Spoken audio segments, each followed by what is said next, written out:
it's Deanne Rose Hope here for another edition of Wisdom Walks, and today we're going to talk about spiritual mind magnetism. Ooh.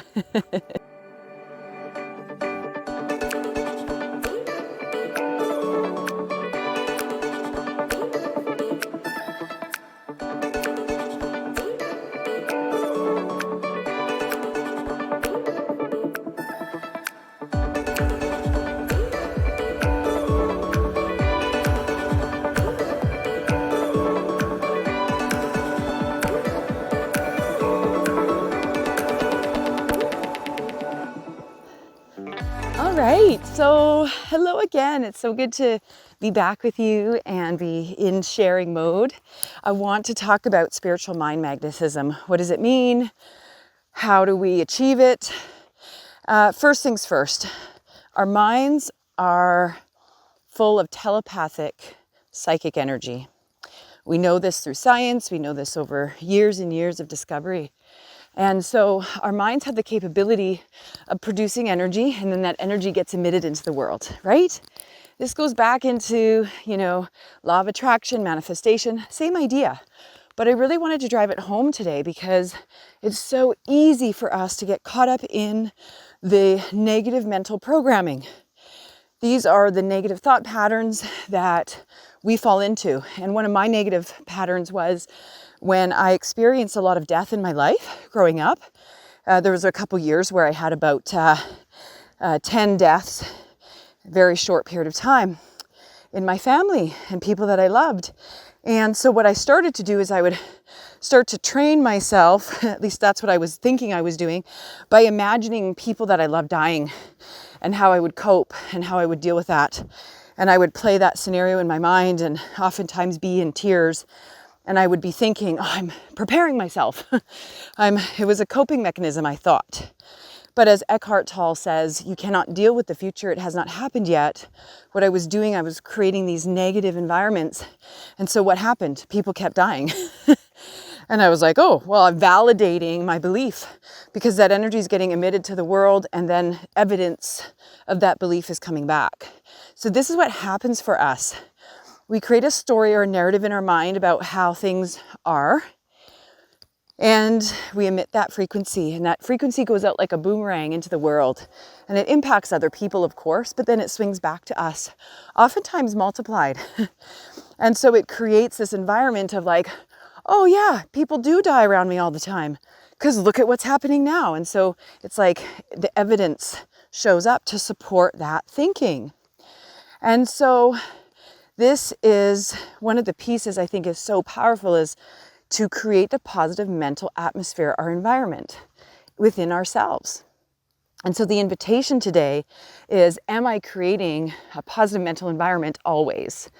Am I catching myself when I have a negative thought, when I am creating negative scenarios in my mind or stories in my mind? Can I catch myself? So that's number one, catch yourself.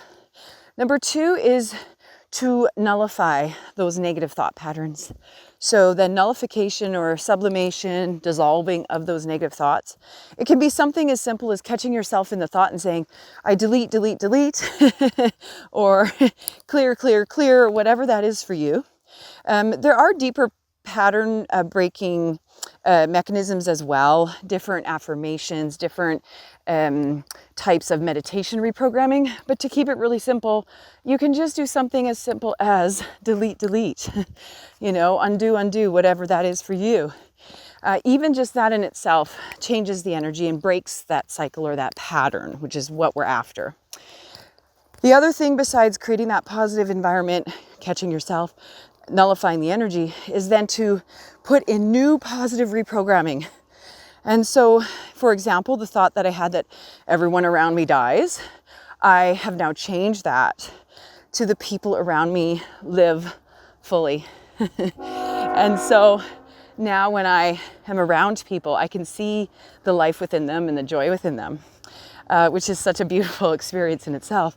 So I've shifted that pattern into creating the opportunity, not just for myself to see fully lived lives, but to hopefully bring that about in other people. So to me, that's just a win-win. there's a couple things that we can do that encourage the positive patterning. One of them, of course, is that awareness of the positive mental attitude.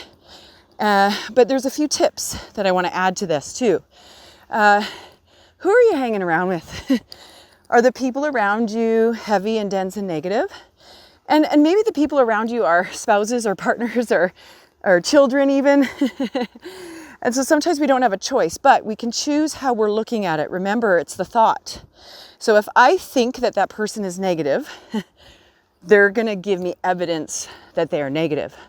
But if I want to adjust that, I can say, okay, this person is positive and seeing things in a different way or a different perspective. It might help you to shift the energy. But if you can, avoid the people that are super negative Nancys. Sorry if your name's Nancy, but avoid those people that are stuck in that low vibration energy, that are always talking negative. Or how about this? Encourage them to see things differently as well. You know, you might say something like, hey, I notice when we spend time together, I know that we're here to vent, or you feel like you're safe to vent with me, and I'm so glad you are, but I'm wondering if we can change the dialogue a little bit. You know, can we look at the positives that are happening in our lives and the good things that are happening? So just an opportunity to maybe adjust that in a very gentle and loving way still. So that's a thought too. The other thing is, of course, is to regularly create a daily practice of positive thinking. And so you can do this a lot of different ways, but one of those is to keep gratitude, right? Gratitude journal, or even a celebration. Today, you know, I woke up in a space of gratitude, and as I move through my day, I am going to be celebrating. I'm a big fan of celebrating, even if it's just with myself. Yay me, I went for a walk today. Yes. And just feeling that embodiment of celebration. So these are some of the things that we can do to start adjusting that. And although there's many more tips, if you would like the comprehensive list of tips, you know, you can reach out to me. I'll send you that list over. I'll even send you a couple of the key tips and points that I spoke about today. But the biggest invitation for you all is to mind your mind. Are you creating a positive mental environment and atmosphere for yourself and others? And the more aware you are of the magnetic nature of your mind, the more you will be able to create the environment that supports a positive, uplifting, and fulfilling life for yourself. So, to your positive mind magnetism, I wish you well. Have a wonderful, joyous day. Bye.